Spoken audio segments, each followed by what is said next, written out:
प्रिय विद्यार्थियों, BA part 3 के द्वितीय प्रश्न पत्र राजस्थान की अर्थव्यवस्था के अध्ययन के अंतर्गत हमारा विषय है राजस्थान में आर्थिक नियोजन, जिसके उद्देश्य हमने देखे थे कि क्या क्या राजस्थान में आर्थिक नियोजन में उद्देश्य रखे गए हैं। हम ये तो जान ही गए हैं कि विभिन्न पंचवर्षीय योजनाओं के अंतर्गत ये उद्देश्य रखे जाते हैं। अभी तक 12 पंचवर्षीय योजनाएं हो चुकी हैं। इस वीडियो से हम प्रारंभ कर रहे हैं राजस्थान में विभिन्न योजनाओं में अर्थात योजनावार क्या क्या उद्देश्य रखे गए और क्या उपलब्धियां रही। इससे हमें ये ज्ञात होगा कि राजस्थान में आर्थिक नियोजन कितनी हद तक सफल रहा है आर्थिक विकास तथा गरीबी उन्मूलन के उद्देश्यों की पूर्ति में तथा अन्य उद्देश्यों की पूर्ति में। सर्वप्रथम हम प्रथम पंचवर्षीय योजना से अपना अध्ययन प्रारंभ करते हैं। यह योजना 1951 से 1956 तक लागू की गई थी। जैसा हमने देखा था कि स्वतंत्रता प्राप्ति के बाद 1951 में ही योजना आयोग का गठन करके और पंचवर्षीय योजनाओं का निर्माण का कार्य प्रारंभ कर दिया गया था। परंतु हमने ये भी देखा था कि इसका कोई तय ढांचा तैयार नहीं हो पाया था, संस्थागत ढांचा तैयार नहीं हो पाया था और वो 1953 तक ही तैयार हो पाया था। और इसलिए प्रथम पंचवर्षीय योजना जिस परिस्थिति में प्रारंभ की गई थी वो ऐसी परिस्थिति थी जब आधारभूत आंकड़ों का अभाव था। परंतु फिर भी क्योंकि विभिन्न प्रकार के अध्ययन किए गए थे अर्थव्यवस्था की स्थिति के बारे में और इसलिए योजना की प्राथमिकताएं प्रारंभ से ही बिल्कुल स्पष्ट थी। योजना के जो उद्देश्य थे वो पूरी तरह से स्पष्ट थे। पहले हम ये देख लें कि योजना के अंदर जो व्यय किया गया था वो कितना किया गया था। प्रथम पंचवर्षीय योजना में हालांकि 64.5 करोड़ रुपए व्यय करने का प्रावधान किया गया था, परंतु वास्तविक व्यय जो था वो सिर्फ 54 करोड़ रुपए का ही हो पाया था। जैसे हमने देखा था कि ये पहली ही परियोजना थी, पहली ही पंचवर्षीय योजना थी और इसलिए पुराना एक्सपीरियंस कुछ भी नहीं था और संस्थागत जो ढांचा था वो भी तैयार नहीं हुआ था, आधारभूत आंकड़ों का भी अभाव था। तो उस परिस्थिति के अंतर्गत यही हो सका कि जो कुल व्यय रखा गया था उससे कम व्यय वास्तविक खर्च के रूप में हो सका। अब इस खर्च में से सबसे अधिक खर्च जो रखा गया, वैसे तो उद्देश्य कई रखे गए थे परंतु सबसे अधिक खर्च क्या दिखाता है, सबसे अधिक प्राथमिकता किसे दी गई। तो सबसे अधिक 58.3% या हम शॉर्ट में कह सकते हैं 58%, यदि राउंड अप करके करें तो 58% जो ये 54 करोड़ रुपए थे इसका सिंचाई व शक्ति पर खर्च किया गया था। तो सबसे अधिक प्राथमिकता जो दी गई थी वो सिंचाई तथा शक्ति आप जानते हैं इलेक्ट्रिसिटी या पावर, जो कि उद्योग धंधे चलाने के लिए, सिंचाई करने के लिए, कृषि के लिए, सभी के लिए बहुत अधिक आवश्यक है और इसकी हमेशा ही राजस्थान में कमी रही है, सिंचाई की कमी रही है राजस्थान के अंदर। तो ऐसी परिस्थिति के अंदर सिंचाई व शक्ति पर, क्योंकि पानी की भी कमी रहती है और शक्ति की भी कमी रहती है, तो इन दोनों की कमी होने के कारण सिंचाई व शक्ति के ऊपर सर्वाधिक व्यय किया गया। सिंचाई व शक्ति इन दोनों पर सर्वाधिक व्यय किया गया। इसके अतिरिक्त जो दूसरे नंबर पे था वो था सामाजिक सेवाएं। समाज के निम्न वर्ग के लिए विशेष तौर से सेवाओं पर ध्यान देने के लिए सामाजिक सेवाओं पर जोर दिया गया। तीसरे स्थान पर था परिवहन, संचार व पर्यटन। उसके की स्थिति थी। इसके अतिरिक्त कृषि व सहायक पर 6.6% खर्च किया गया, जो काफ़ी कम था, परंतु उसका स्थान फिर भी चौथे नंबर पे आता था। सहकारिता इत्यादि सामुदायिक विकास पर 6% का खर्च किया गया और उद्योगों में तो बहुत कम खर्च किया गया, 0.8% हिस्सा ही उद्योगों के ऊपर व्यय किया गया था।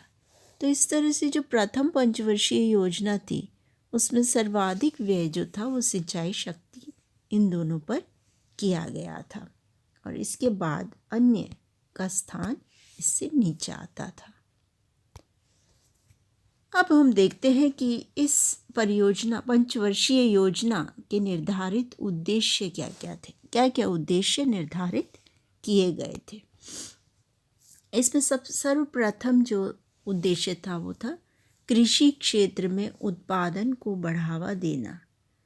भुखमरी की स्थिति थी, खाद्यान्नों का उत्पादन कम था और सभी को खाद्यान्न उपलब्ध कराना सर्वप्रथम प्राथमिकता थी और इसलिए कृषि क्षेत्र जिसमें कि अधिकांश लोग रोजगार युक्त थे और जिसमें उत्पादकता बहुत कम थी और डिस्गाइज्ड अनएम्प्लॉयमेंट बहुत ज़्यादा थी, जितने लोगों की आवश्यकता थी उससे भी अधिक लोग इसमें लगे हुए थे और इस तरह से कृषि क्षेत्र काफ़ी पिछड़ा हुआ था।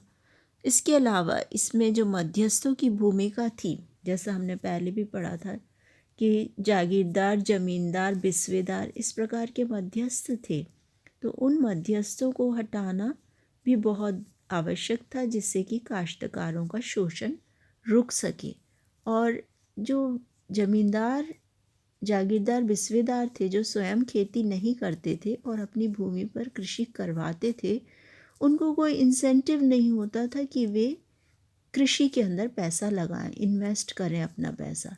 वो सिर्फ लगान अधिकतम लेने में ही दिलचस्पी रखते थे और इसलिए कृषि काफ़ी पिछड़ी हुई हो रही थी और उसको प्राथमिकता देना बहुत आवश्यक था। इसलिए वह स्पष्ट थी ये प्राथमिकता कि कृषि क्षेत्र के उत्पादन को बढ़ाना है।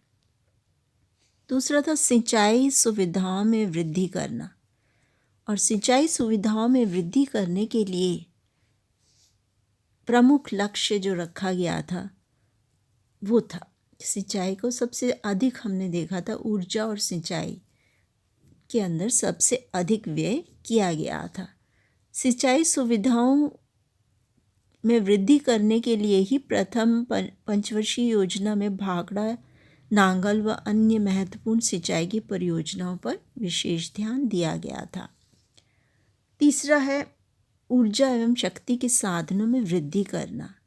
जैसा हमने देखा था औद्योगिक रूप से राजस्थान बहुत ही पिछड़ा हुआ था और उसका बड़ा कारण था ऊर्जा की कमी या शक्ति की कमी या पावर की कमी या बिजली की कमी और इसको दूर करना बहुत आवश्यक था, तभी आगे उद्योगों पर व्यय बढ़ाया जा सकता था।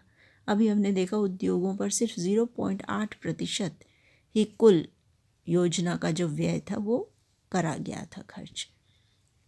चौथा है शिक्षा, स्वास्थ्य आदि सामाजिक सेवाएं और इसको दूसरे नंबर पर रखा गया था। जहाँ तक व्यय का सवाल है, ये हमने देखा था करीब 17% जो व्यय था वो शिक्षा, स्वास्थ्य आदि सामाजिक सेवाओं पर किया गया था। हमने आंकड़े देखे थे जो कि उपलब्ध कराए गए विभिन्न अध्ययनों के अंतर्गत और उसमें देखा था कि साक्षरता का स्तर कितना नीचा था, स्वास्थ्य सुविधाओं का कितना अभाव था। तो इनको सुचारू करना बहुत अधिक आवश्यक माना गया और ये प्राथमिकता के रूप में रखा गया।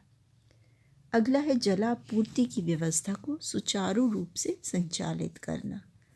इस प्रकार से सिंचाई, जलापूर्ति, बाढ़ नियंत्रण, ऊर्जा शक्ति, शिक्षा, स्वास्थ्य और कृषि उत्पादन को बढ़ाना, ये सभी इसके उद्देश्यों के अंतर्गत रखे गए थे। अब हम देखते हैं कि जहाँ ये उद्देश्य रखे गए तो उपलब्धियाँ इसकी तुलना में कैसी रहीं। सबसे पहले हम देखते हैं कृषि क्षेत्र की स्थिति।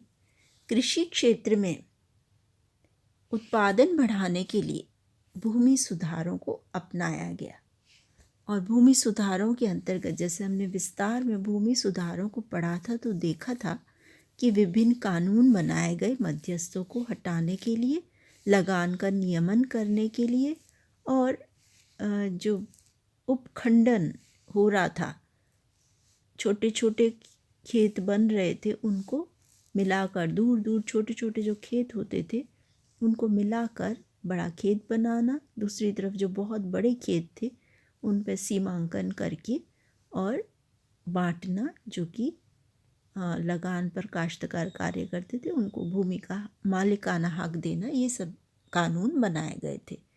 तो जो अब हमारा प्रथम प्लान है, फर्स्ट 5 ईयर प्लान या प्रथम पंचवर्षीय योजना 1951 से 1956 है।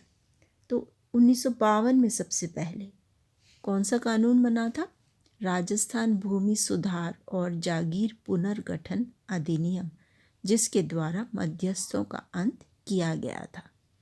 फिर उसके 2 साल बाद 1954 में राजस्थान कृषि लगान नियंत्रण अधिनियम को अंतिम रूप दिया गया, जिससे कि बहुत अधिक लगान जो मध्यस्थ ले रहे थे उस पर अंकुश लगाया गया और नया लगान को नियंत्रित किया गया, फिक्स किया गया कि उससे अधिक लगान नहीं लिया जाएगा।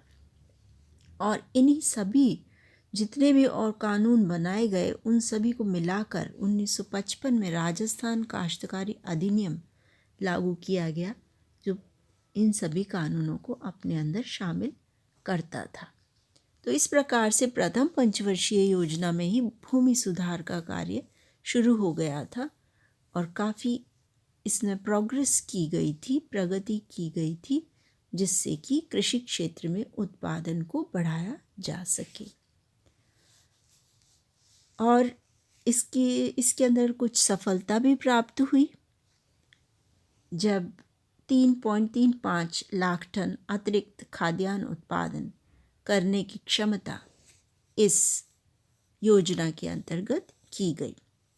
8 लाख टन खाद्यान्न का उत्पादन औसत रूप में प्रतिवर्ष किया गया और कुल जो उत्पादन था वह 1955-56 का यदि हम देखें, जो अंतिम वर्ष है इसका, 1956 में ख़त्म हुआ है ये पंचवर्षीय योजना, ये 5 ईयर प्लान 1956 तक चला और 1955-56 में जो खाद्यान्न उत्पादन था वो बढ़कर कितना हो गया?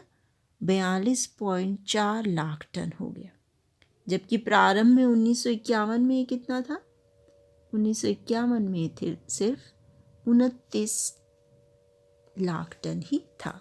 तो इस तरह से 29 लाख टन से बढ़कर ये 42.4 लाख टन हो गया और प्रतिवर्ष 3.35 लाख टन अधिक खाद्यान्न उत्पादन करने की क्षमता पैदा हो गई। औसत रूप से 8 लाख टन खाद्यान्न का उत्पादन प्रतिवर्ष किया गया।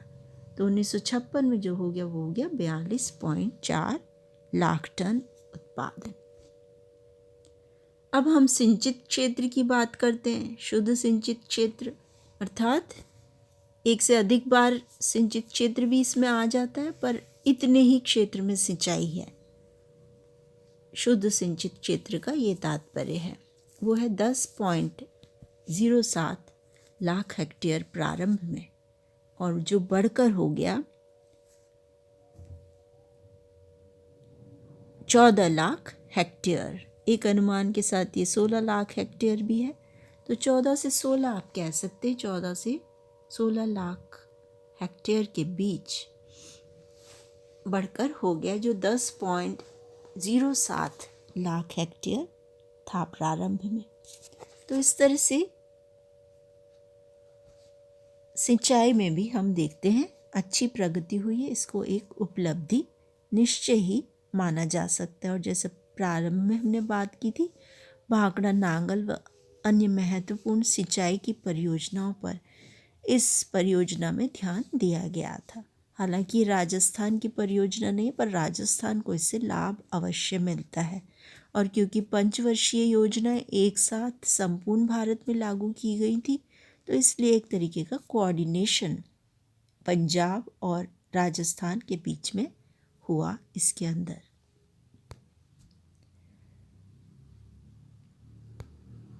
सड़कों की लंबाई की यदि हम बात करें तो 1951 में 1729 किलोमीटर थी, जो बढ़कर 2250 किलोमीटर हो गई। इसमें भी हमें उन्नति दिखाई देती है, प्रगति दिखाई देती है। इस प्रकार से हम कह सकते हैं कि योजना काल में, प्रथम योजना काल में जो उद्देश्य रखे गए थे उनमें काफ़ी प्रगति की गई। हालांकि जितना व्यय निर्धारित किया था उतना व्यय इसमें नहीं कर पाई सरकार, परंतु फिर भी इसे अच्छी उपलब्धि अवश्य कहा जा सकता है। इसी के साथ हम इस ई लेक्चर को यहीं विराम देते हैं। धन्यवाद।